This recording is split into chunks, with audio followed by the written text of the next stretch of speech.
Let me introduce to you the next speaker, All right. Chowdhury Thank you very Quaseed, much. who's the Executive Director for Saad Group of Companies. And his topic for today is the way organizations need to prepare for facing prolonged crisis situations such as pandemics so that human capital may not be disrupted or destroyed. So over to you, Quaseed.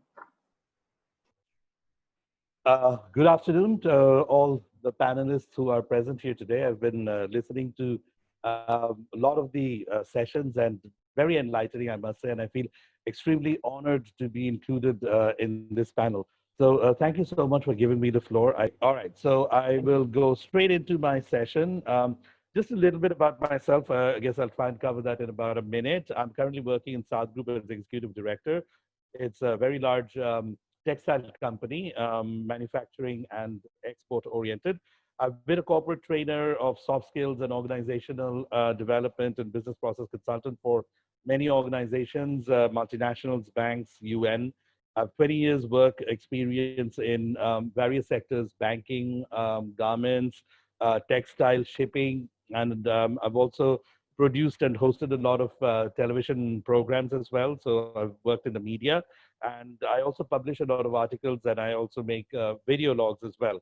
I have been very fortunate in receiving multiple citations and awards from World HR Congress, and thankfully I get invited to speak at various programs and sessions. So that's a little bit about myself in brief. I'm not going to be sharing slides because that also kills a lot of time. I'm just going to use my slides as a reference, and rather I would be talking to everyone in the audience. So basically, the first thing that I want to talk about is the definitions. What is prolonged crisis situation?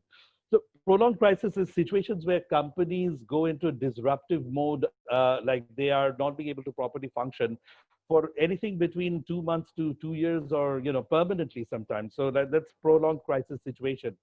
Pandemic, naturally, we know it's epidemics which are affecting the entire population of the world or a big chunk of it, and many people are dying. And human capital is actually the part of the population. I mean, it doesn't refer to just everyone and anyone. It's the human capital is the part of the population that's been educated and specially trained for certain industries or certain areas of work.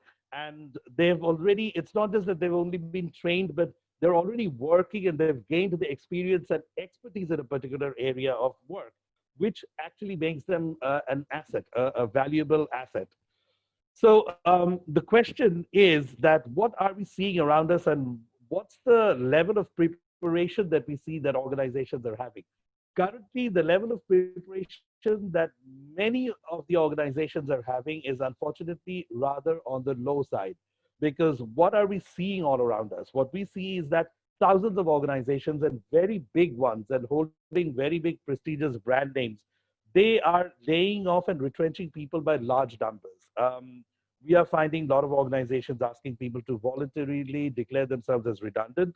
A lot of employees are being furloughed, which means that they're being paid the salary, a reduced amount of salary, and then people are being told that they don't need to work.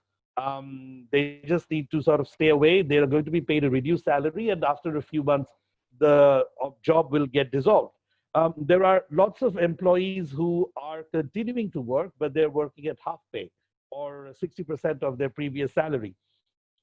We are seeing that a lot of people are being terminated, sometimes with the proper compensation, sometimes without the proper compensations. And only very few organizations we are finding actually who are continuing to employ the people that they had with all the proper benefits and the salary and everything. And they're not also asking people to leave. They are continuing to hold the employees and take care of them. And what is beyond is the employees, what we are also seeing is that many organizations are shutting down temporarily, not just because of the lockdown, which is being sort of imposed by the government, but because of the fact that the business numbers have fallen so much, they're not being able to operate. And many companies are declaring bankruptcy and shutting down entirely. So ultimately, what this shows is that many organizations, which are brand name organizations, multinationals, unfortunately are not as well prepared for facing this kind of crisis situations as one would want to feel or one would expect from them. So, why do we need to protect human capital? I want to, before telling what needs to be done, as time is very limited and I have to rush, let's talk about why we need to protect human capital, why it is important for us to not go retrenching and putting people on furlough programs.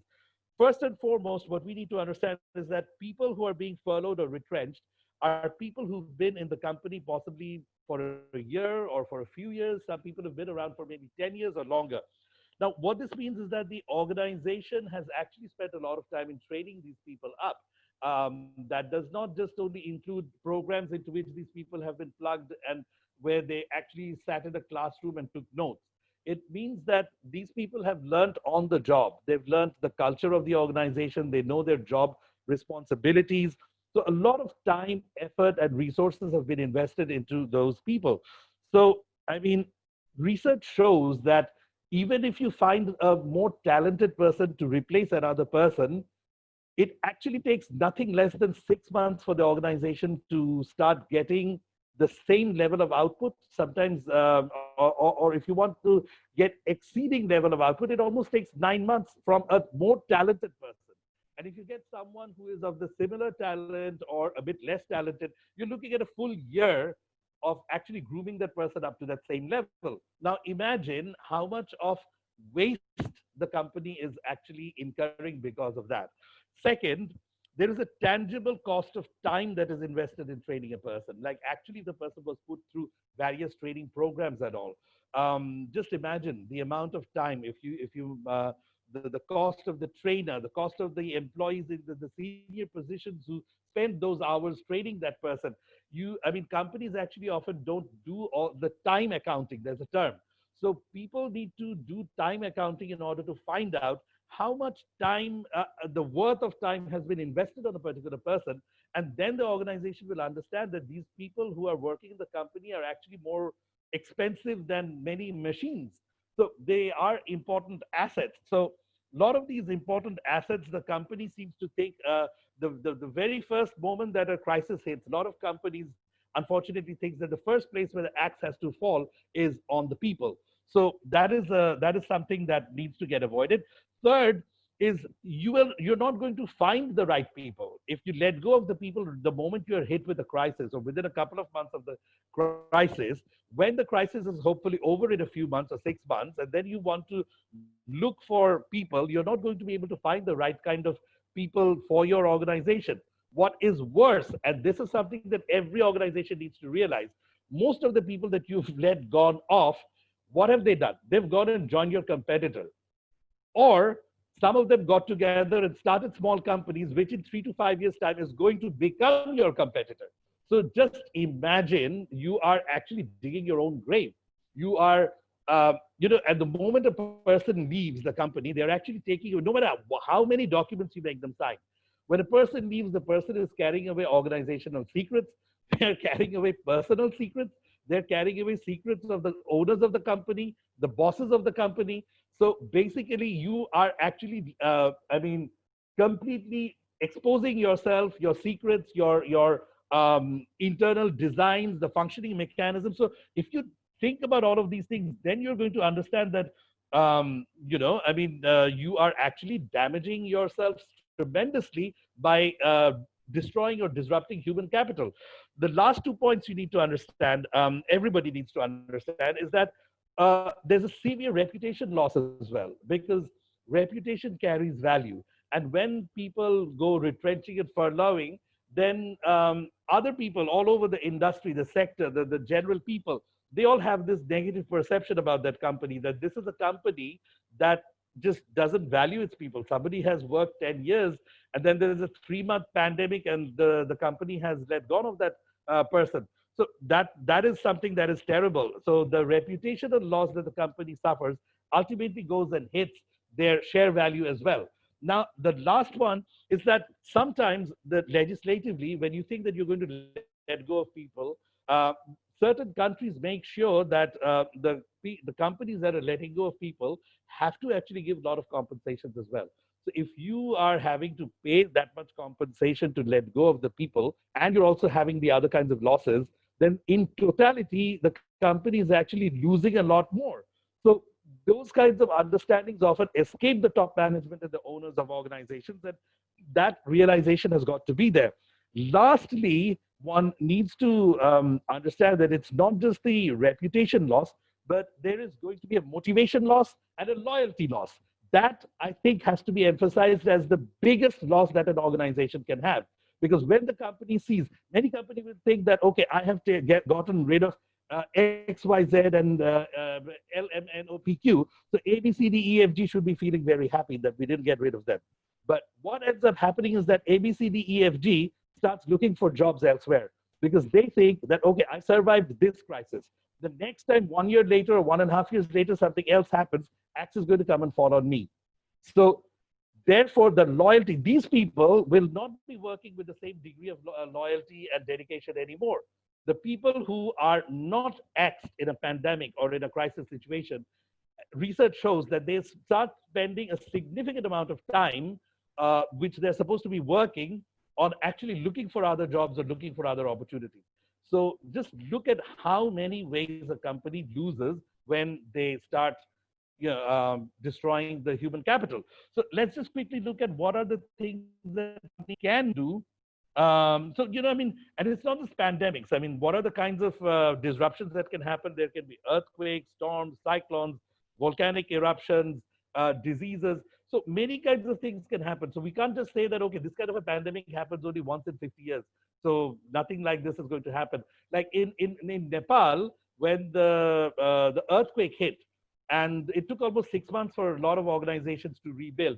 Naturally, many companies were not able to pay their employees and everything, but Standard Chartered, they not only paid themselves, I mean, they actually also, there was a report that, they were actually helping a lot of other companies that were their clients to pay their employees and, rebuild and et cetera, et cetera. So that's like being a big societal leader in CSR. So, I mean, companies need to do that for themselves. So now let's look at what are some of the things that organizations should be doing in order to prevent themselves from having this kind of, major disruption or loss. So first thing that the company needs to do is to start building up a mandatory fund, a fund from their profits with which it can run its overheads for at least 6 months, even without revenues coming in. Most organizations, from the total amount of revenue that they get, if you actually look at it, the overheads don't really, from the gross profit, like let's say you take away the raw materials cost and everything, usually the raw materials and everything, they're usually 50 to 60% of an organization that is in manufacturing. And then basically it's about 15% to 17, 18%, 20% is overheads and salaries. In other words, like the actual from the gross profit, which is around 40%, let's say 1/3 goes in overheads and salary. So by overheads, I'm talking about utilities and everything. So a company, an organization needs to start saving from its profits, and you're not going to maybe be able to gather the fund in just 1 year, but at least over a 3 to 4, 5 year period, you need to be able to keep a fund, rather a fund, from which you can run your overheads without any disruptions for at least 6 months, even if your revenues are not coming in. That is something that companies have got to do. That's contingency planning. Second, definitely there has to be increased IT and communication technology enhanced, which allows a lot more home-based work, virtual meetings, virtual file sharing, virtual conferencing. People should be able to work from any part of the world. So efficiency building through use of information technology. That is something that needs to be done. The third is organizations, definitely a lot of companies do, but then there are vast number of, especially small and medium enterprises and companies which are just getting into the large company frame. They don't have provident funds, they don't have retirement plans, they don't have any kind of like buffer fund from which they can give any sort of bonus to the employees.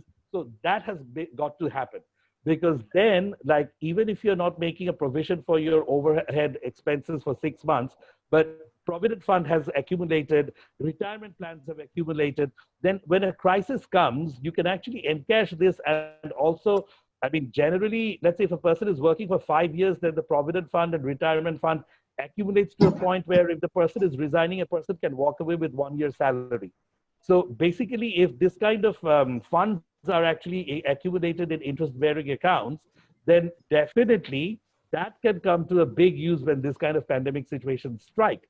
The third thing that is very important is that companies should actually, instead of getting rid of people when crisis hits, they need to budget and work with a tighter workforce from the very beginning. Instead of just lavishly hiring people left, right, and center for the organization or the office space to look nice and full and rosy, they need to start seeing that, what's the best way and the highest amount of efficiency that I can get out of people, and not maybe hire so many people. Like, let's say if currently there are 35, 40 people in an office, and let's say when the pandemic happens, they see that they can work with 25, then I think in a normal time, you should at least not exceed 30.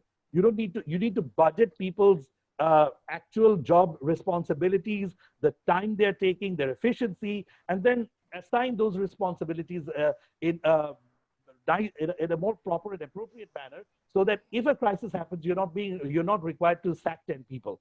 So hiring 10 people less and making everybody else work a little harder and paying them more is actually a lot better than wherever crisis hits, sacking 10 people.